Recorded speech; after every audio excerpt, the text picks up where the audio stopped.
Dear mga taong ayaw sa akin, hindi ko naman kayo pinipilit na gustuhin niyo ako. At lalong hindi ko agad ipagpipilitan ang sarili ko sa mga taong hindi ako type. Mas gugustin ko na lang na magsolo kaysa makisalamuha sa mga taong walang iniisip kundi puro negatibo. Mas masarap at kaabalahan ang mga bagay na hapakipakinabang kaysa sa mga bagay na hindi naman nakahangat ng pamumuhay.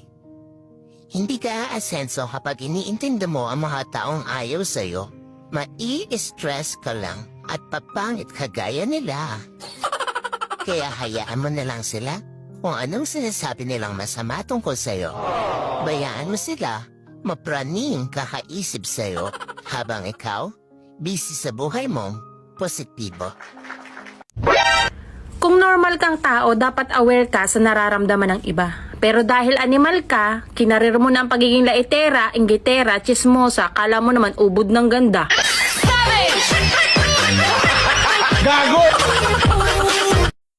Gusto sana kitang pakitaan ng cooking skills ko.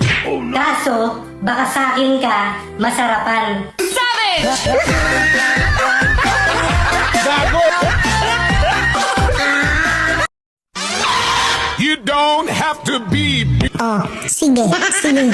Subukan mo transform. Subukan mo lang. Nung nakalimutan mo yung anniversary natin, mali yun. Nung nagawa mo, lokohin, mali din yun. Pero para ulitin mo, hindi na yun mali. May sakit ka na.